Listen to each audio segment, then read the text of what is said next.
BLC Podcast. How to have discipline to study? There is one problem that, unfortunately, many Brazilian students have to face during their academic life. How to have discipline to study?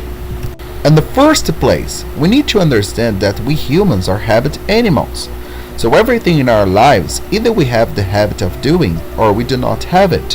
For example, we either have the habit of reading or we do not. Either we have the habit of eating a healthy way or we do not have it.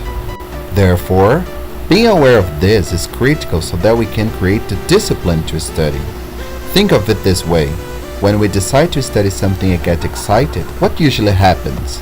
After a month or two, it loses its excitement. That is, the initial motivation goes away.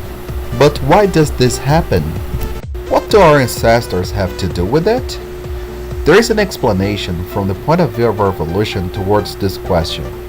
When we lived in prehistoric times, we had to hunt to survive.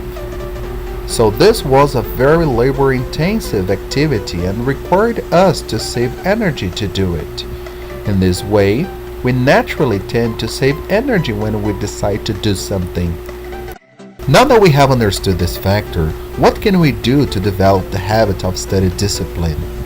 Now that there is a bit of neuroeducation and psychology to explain this question. Why? For the simple fact that we should know how our brains learn and what habits we have to develop to be competent students. Neuroeducation answers the question of how we learn, and this is essential for discipline to study. Our brain only absorbs a limited amount of information every day. This information goes into our short-term memory. Soon, our brain will keep them for a limited period. What should we do then? We need to turn this information into long-term memory. How do we do it? Simple. Using simple study techniques. How to study? For example, we can use immersive study techniques. In them, the student has an overview of the text. Then he reads it again, noting all the key words. Then he paraphrases what he has read, writes in his own words, and finally creates a mental map of the content studied. If the student uses this technique every day, it will create ways for a much more effective learning. And the best of all, he does not need to study hard. About half an hour a day is enough to retain your learning. In addition, psychology can contribute and much to the development of how one should study with discipline. How? Showing that we must begin step by step until we create the new habit in definitive.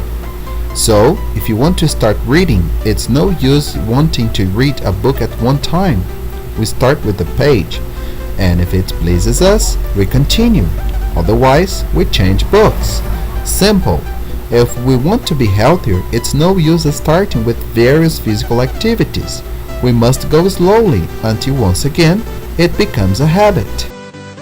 So, we need to educate our brains first before we start any activity. It needs to know that this is important and will only recognize this importance if it is educated for it. Thus, having discipline to study requires commitment, dedication, resilience, humility, among other factors. However, it is not impossible and is a skill that can be developed by anyone. What are we waiting to start right now?